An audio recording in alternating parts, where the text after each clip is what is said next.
नमस्कार दोस्तों, एस्ट्रो वाणी चैनल में आप सबका पुनः स्वागत है।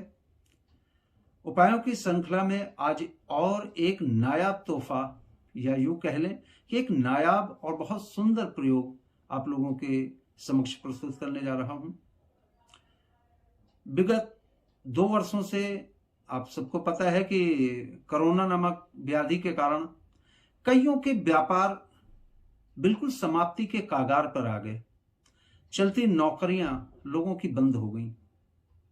अक्सर लोगों के फोन आते हैं रोजी रोजगार से संबंधित कि काम क्या करें, या काम है तो काम चल नहीं रहा। इस संदर्भ में बहुत जल्दी आप लोगों को एक खुशखबरी भी देना चाहता हूं। बहुत जल्द ज्योतिष की एक ऐसी श्रृंखला लेके मैं आ रहा हूं जिसे ना तो आपने आज से पहले सुना है, और ऐसे प्रयोग जो अपने आप में काफी अनूठे हैं। तो बात करते हैं कि धन रोजगार इससे संबंधित क्या ऐसा प्रयोग किया जाए जो कि कसौटी पर खरे उतरे। दोस्तों, करना क्या है आपको कि कोई भी बृहस्पति का नक्षत्र, सर्वोत्तम तो होगा कि यदि रवि पुष्य या गुरु पुष्य नक्षत्र हो।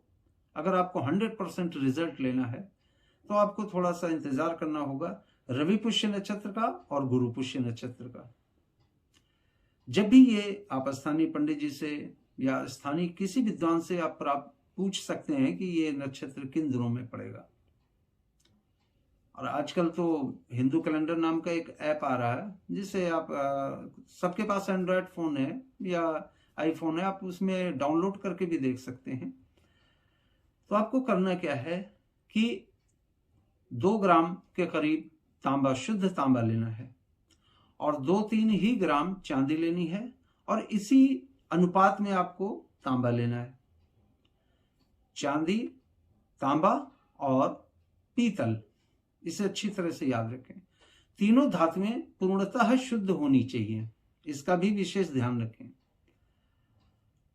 इन तीनों धातुओं को लेकर आप जब भी रवि पुष्य नक्षत्र पड़े या गुरु पुष्य नक्षत्र पड़े, आप जहां निवास करते हैं या आपके घर के आसपास या कहीं दूर भी जहां पे बड़ का वृक्ष हो, यानी बड़ जिसे आम बोलचाल में बरगद का वृक्ष भी कहते हैं, तो कोई सुनसान जगह हो तो ज्यादा बेहतर होगा कि जहां कोई आते जाते देखे ना।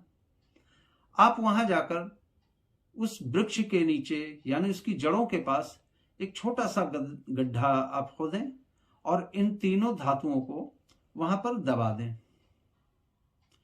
दबाने के पश्चात आपको वहां पर 1 चुटकी हल्दी, 1 चुटकी अक्षत और थोड़ा सा जल चढ़ा देना है और बोलना कि हे वृक्षराज, आज से ठीक 21 दिन पूर्व, क्षमा करें 21 दिन बाद मैं आपको पुनः अपनी आर्थिक समृद्धि बढ़ाने हेतु लेने आऊंगा।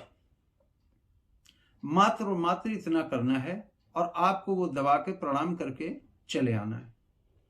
यहां एक बात और मैं आप लोगों से बोलना चाहूंगा, अगर इसका गजब का रिजल्ट देखना चाहते हैं और घर के पास है तो आप इस वृक्ष के पास जहां पर आपने ये सामग्रियां गाड़ी हैं, यहां जाकर प्रतिदिन थोड़ा सा कच्चा दूध और अक्षत यानी चावल के दाने आप चढ़ा दिया करें।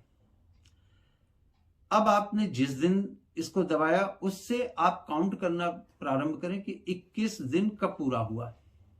21वें दिन आप स्नान ध्यान करके उस वृक्ष के पास जाएं और उसको पुनः हाथ जोड़ें, और बेहतर होगा कि आप एक चिराग जला दें वहां पर और कुछ मिष्ठान यानी नैवेद्य उस वृक्षराज को अर्पण करें और उससे प्रणाम करके अपनी सामग्री आप उठा लाएं। उसको लाकर आपने पहले से किसी सुनार को बोल रखना है कि मैं अमुक धातु लेके आऊंगा, और आपको एक छल्ला बनाना है। आप वहां से वो सामग्री लें और सीधे अपने सुनार के पास जाएं और वहां बैठकर इस तीनों धातुओं का एक छल्ला बनवाना है। छल्ला आपको अपनी मध्यमा उंगली का यानी मिडिल फिंगर के नाप का बनवाना है। जब वो बना दे, आप उसको उचित पारिश्रमिक देकर वो छल्ला पुनः उसे प्राप्त कर अपने घर लावें। घर लाने के पश्चात उसे पंचगव्य से स्नान करावें।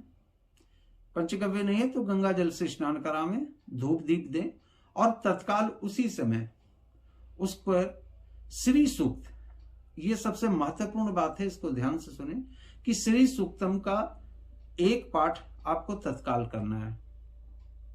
दूसरे दिन से पुनः एक घी का दिया या दीपक जलाना है और श्री सूक्त के पाठ करने। और यहां पर विशेष ध्यान देने वाली बात है कि हर श्लोक पर आपको 2 बूंद घृत उस जो दीपक आप जलाएंगे उसमें डालना है, यानी ये आहुति हो गई। तो आपको प्रतिदिन, शास्त्रों में तो 3 पाठ का वर्णन है, यदि आप 3 नहीं कर सकते तो आप 1 पाठ करें और दीपक में 2 बूंद घृत अवश्य डालें। जब आप पाठ कर चुके उस छल्ले को पुनः प्रणाम करें और उसी मंदिर में पड़े रहने दें। ऐसा मात्र आपको 7 या 11 दिन करना है। अंतिम वाले दिन आपको उस छल्ले को लेना है, उसको पुनः पंचगव्य या गंगा जल से स्नान कराना है और किसी स्थानीय पंडित जी से पूछ लीजिएगा कि शुक्र की होरा कब पड़ेगी। जिस दिन भी आपने ये 7 या 11 दिन पूरे हो जाएं, उस दिन शुक्र की होरा में इसको आप उत्तर भिमुख होकर धारण कर लें। आप यकीन माने कितना फायदा होगा आपका। यदि कारोबार बंद है तो ईश्वर कृपा से, नारायण कृपा से अवश्य चलेगा। रोजी रोजगार नहीं, नौकरी से हट गए हैं तो आप अप्लाई करें, ईश्वर ने चाहा अवश्य सफलता मिलेगी। हाँ, इस छल्ले का एक विशेष ध्यान रखना है कि इसको जब आप पहने हो तो आप किसी के दाग देने यानी शमशान घाट आपको नहीं जाना है। आवश्यकता पड़ती जानने की तो इसको उतार कर घर पे रख दें। वहां से आने के पश्चात, स्नान ध्यान करने के पश्चात आप पुनः धारण कर लें। और इसको धारण करने वाले व्यक्ति को मांस, मछली, मदिरा इसका सेवन कतई नहीं करना। यदि आप करते हैं तो इसको उतार के आप पुनः घर पे रख दें, स्नानोपरांत पुनः धारण करें। मात्र इस प्रयोग को करें और इसके लाभ आप स्वयं कमेंट में लिख के बताएंगे कि इसका कितना सीमित लाभ है। बड़े बड़े रत्न जब फेल हो जाते हैं, बड़े बड़े यज्ञ जब फेल होंगे, तब एक छोटा सा सुलभ सा प्रयोग आपके जीवन में 4 चांद लगा देता है। तो दोस्तों, अपनी वाणी को विराम देता हूं। नमस्कार।